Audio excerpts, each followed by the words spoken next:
One of my favorite holiday stories about Christmas gifts gone awry is O. Henry's classic, The Gift of the Magi.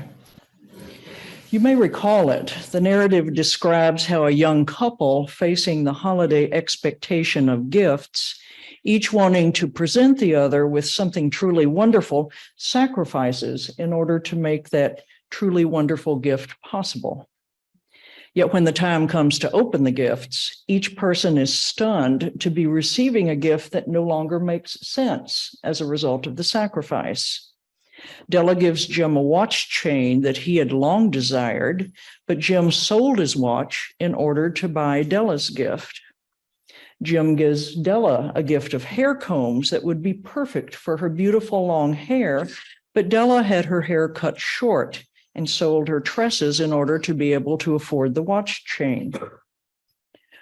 O. Henry closes the story with a curious comment. Of all who give and receive gifts, such as these are wisest. Everywhere they are wisest. They are the Magi. A curious comment because those gifts are ultimately useless due to the sacrifices each made in order to come up with the money for the gift. So how exactly are they the wisest, the Magi?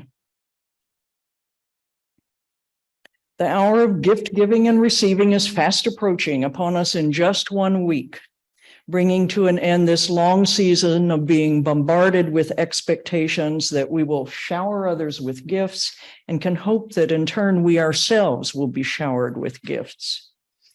Some of those gifts will be ones we had long desired and are delighted to finally receive. Some of those gifts will be disappointing because they demonstrate a stinginess in someone we expected generosity from, or a lack of awareness on the part of the giver about our true interests. We will give and receive, and the day after the holidays we'll probably return or regift or put away on a shelf a fair number of those gifts, heave a sigh of relief that the season is finished, feel a sense of letdown that the season is finished. And after all that frenzy of giving and receiving, what will be different?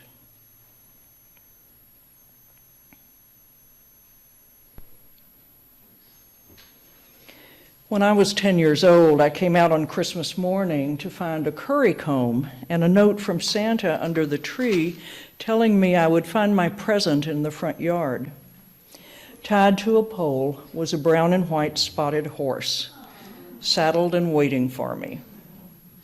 I tend to be a pretty reserved person, but not that morning. I ran shrieking down the front steps, so frightening the poor horse that she nearly strangled herself trying to run away. That particular gift changed my life forever.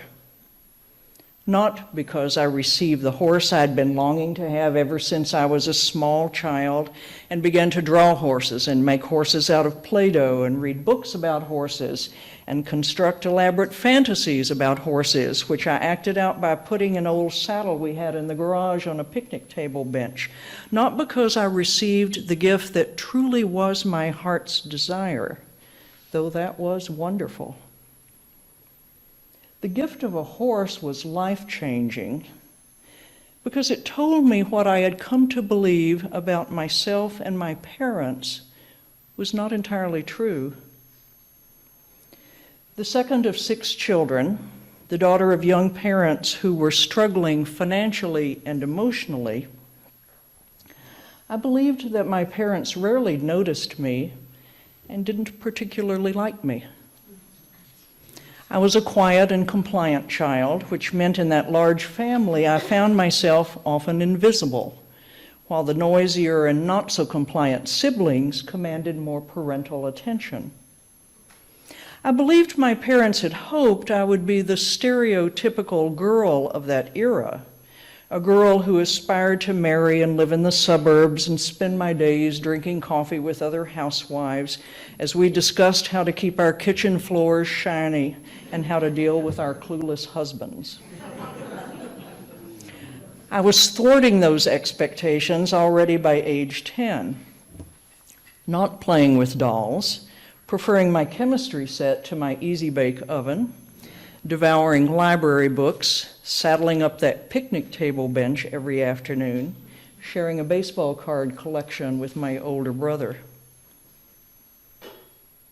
And then the horse came, the one gift I longed for but never expected to receive, because I knew horses were expensive, because I figured my parents had never noticed how much I loved horses. When I saw that horse in the front yard, after the shock wore off, a new reality began to sink in for me. A reality in which I had to take another look at my parents and see that they were aware of me. They were noticing what I loved. They did have some sense of the person I was becoming, even if that person was not quite what they had envisioned. After the gift of a horse, I could no longer be convinced of the story I'd told myself, in which I played the part of the forgotten and unloved child, because each morning when I saw my horse out in the pasture, I saw a very different story.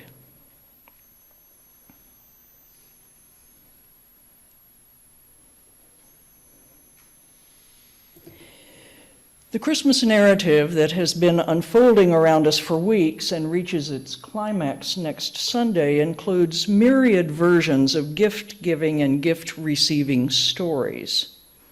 The stories show up in advertisements that most often feature the recipient with a look of surprise, wonder, and delight when whatever gift object is being advertised is presented. The Santa narrative, of course, is everywhere, and again, focused on what one wants to receive for Christmas. The biblical narrative of the season takes a different perspective on gifts in its account of the three wise men, the Magi, who journeyed a great distance to present thoroughly inappropriate gifts to a poor baby in a barn. That story is about the process not of receiving, but of giving, with little concern for what is received or what gifts mean to the one getting them. A tricky business, this business of giving, receiving. Some of us do a far more skillful job on one side of that exchange than we do on the other. Often being the giver is the easier role, in part because it's the role with more control in the exchange. Being the receiver is a role of vulnerability. So which are you better at, giving, receiving, and why one rather than the other?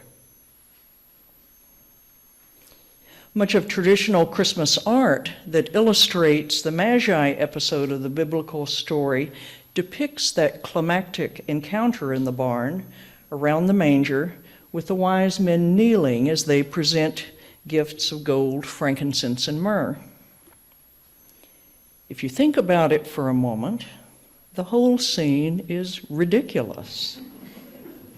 Exotic, wealthy men travel a great distance, following directions so ambiguous they have to stop in and ask the king of the country to provide better directions, ending up in a smelly old barn, falling to their knees around a feed trough where the just born, probably crying at the top of his lungs, infant of a couple of teenagers is swaddled in old rags, holding out royal ring-encrusted hands, not offering pacifiers or onesies or stuffed animals as gifts, but gifts only another person like themselves from a privileged class could truly appreciate. Nothing in that scene makes sense. But then profound stories with the quality of myth, or not intended to appeal to the rational figuring out part of our minds. If anything, such stories set out to thwart or at least temporarily obstruct that usually dominant part of our minds so that something deeper, more creative can emerge. So the story of the three wise men, the central story that along with Santa Claus inspires this whole season of giving and receiving and shopping and presenting gifts, that story may be telling us something about gifts besides the usual gift messages we latch onto. Della and Jim gave each other gifts that ended up being useless. Yet O. Henry called them exceptionally wise. The three magi brought the infant Jesus gifts that were entirely out of place in that setting for those particular people. And yet they also are called wise and singled out ever after as a key part of the Christmas story. Inappropriate gifts, useless gifts, in stories that supposedly offer us wisdom. Where is the wisdom in all that?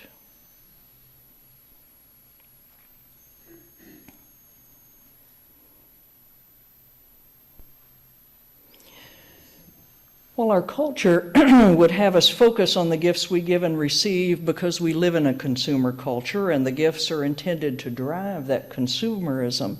The most important part of a gift may not ultimately be the gift per se. I wanted a horse with every fiber of my being. And I was so delighted to receive a horse that I ran out of the house shrieking with delight. Decades later, what I remember of that particular Christmas is not the gift, not the horse, but the shock of discovering that my parents just might love me after all. What O. Henry may be after with his comment about Della and Jim's gift exchange being a demonstration of their wisdom is not the ironic twist of gifts that were ultimately useless, but all the thought and emotion leading up to a decision to sacrifice something much loved in order to bring delight to another person. The biblical story of the Magi actually spends a lot more time talking about their journey to find Jesus, how they spotted a star and used it to guide their travels, how they became lost and had to ask King Herod for advice. Then after seeing Jesus, how they had a dream which inspired them to leave quickly and take a different route home. All those twists and turns occupy a lot more verses in the Bible than the manger scene, which happens briefly and is done. The moment a gift passes from one set of hands to another is not the primary moment in a gift exchange. Whether the recipient likes the gift or not, thanks me profusely or not, secretly returns the gift afterwards or hides it in a cupboard at home later or not, those are not the most important moments in a gift exchange. What matters most in giving and receiving is all that leads up to that moment the gift is presented. The intentions, the decisions, the sacrifices, all that drives the giver to make the choices they make to spend more, to spend as little as possible, to find something truly right for the other person, to settle for whatever gift can be found easily and with minimal effort. Those are the elements in giving that tell us who we are and how we love. Where our relationships have been harmed by trouble, where we're in need of healing, where we're willing to give everything for another, and why.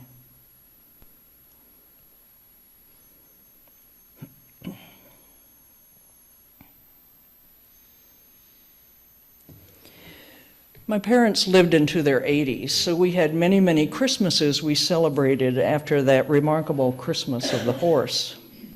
Over those decades, they presented me with gifts I enjoyed.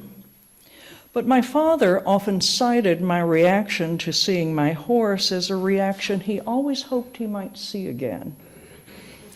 Apparently, the vision of his otherwise quiet daughter transformed into someone who shrieked for joy had changed him in some way, just as the gift had changed me, so that neither of us regarded the other in quite the same way as we had before. I imagine his wishing to have me again shriek with pleasure in response to something he had done was his desire to know that his daughter, a daughter who often mystified him, frustrated him, never quite made sense to him, that daughter did ultimately understand how very much he loved her.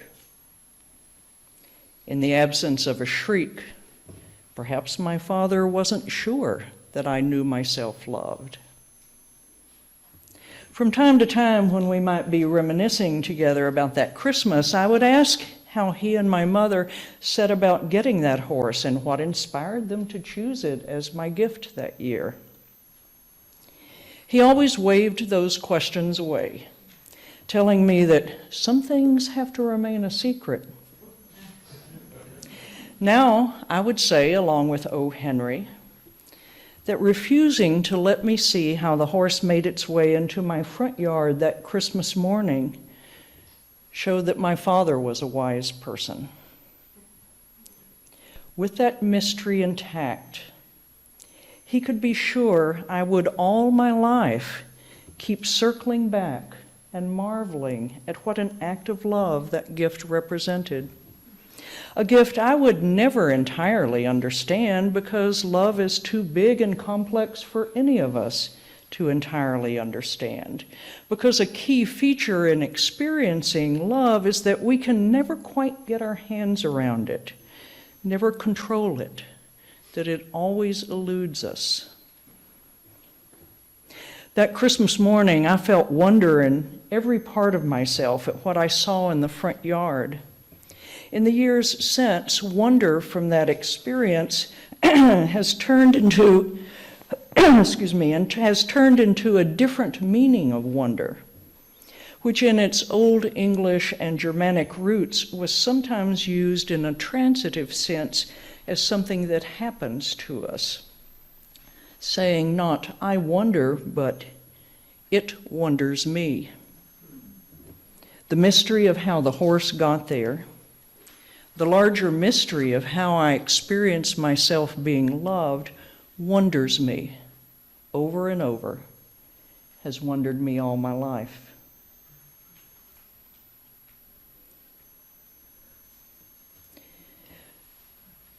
The biblical authors never tell us any more about those three wise men. We never learn what Jesus and his family did with those exotic gifts. All we're left with is a strange episode about a journey that made little sense and artistic renderings of a desperately poor newborn being worshipped by three elaborately costumed adults for no apparent reason. That child would ultimately become one of the greatest teachers of love that humanity has ever known. Perhaps in some way, as his parents recounted to him the episode of the wise men's visit, perhaps he began to be wondered by the story. Perhaps he began to learn early on how love can drive us to the ends of the earth, can inspire us to take risks, can transform us as it wonders us into different people than we ever were before. That of all the powers we know, love is the greatest of all.